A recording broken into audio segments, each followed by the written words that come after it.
+2 on the melee upgrades for LaLuSh, and now finally BoxeR is forced to give up that center position, and I think that he is in a bad spot. There's a drop going down on this 6 o'clock base, but cleaned up by those Corruptors, Zerglings, and Banelings. And now we have BoxeR. He's on 3 base. His opponent, though, is definitely doing very well in the economic game. He has 83 drones versus BoxeR's 54. And even with mules, that is not going to make things up. A mule is about equivalent to 4 SCVs, I would say, in its mining life. But they run out. Mules do not last forever. They are taking a loan out against the future. They mine you out much more quickly than you would normally be mined out. We have a couple of mules hanging out here. And another drop coming from BoxeR. This is what he has to do as a Terran player. When you are on the back foot, if you feel like you are at a disadvantage, throw drops everywhere. Throw them at the north, throw them at the south, throw them at the east, throw them at the west. Get in there, do some damage, run away, do some damage, run away. Throw 2 dropships, throw 1, and that dropship sees these Banelings. Look at that. That's what I was talking about early on. Dropping 1 Marine at a time, killing tons of Banelings with those. I think each of those Marines killed about 3 Banelings. Very cost effective, but now this medevac is forced to run away. These Broodlords are here. This Corruptor is going to chase down this medevac. And BoxeR is doing another drop.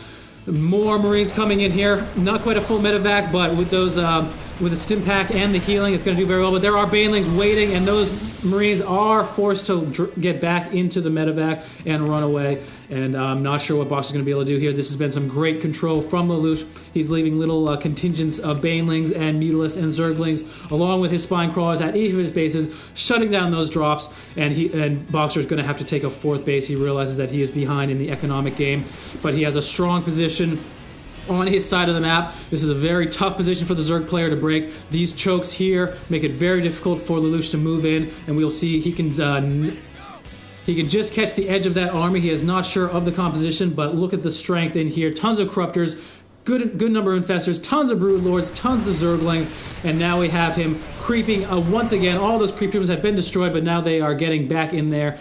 And on the other side of this grass, LaLuSh is going to be aware of these siege tanks coming in, but now we have a fungal growth going down on that one siege tank. Broodlords moving in, fungal growth on the Thor, and we're going to see more fungal growths going down on all these siege tanks. This is terrible. These siege tanks caught out of position, and without that siege support, I think that these Marines are going to be in big trouble. The stim is good, but they are not going to be able to do enough to these Infestors and Broodlords. Corruptors running in to snipe down the medevacs and take a couple of shots from the Marines. And all these Marines in the red. Oh, huge fungal growth, destroying so many Marines. That is just a graveyard. That is, oh man, this has been a massacre, a genocide of Marines. And while they get in there, getting some good damage on those Broodlords, sniping down 2 or 3 Broodlords. Marines definitely paying for themselves, but that entire army from BoxeR was destroyed. He is, however, reinforcing 9 Marines at a time, +3 Terran armor coming out there.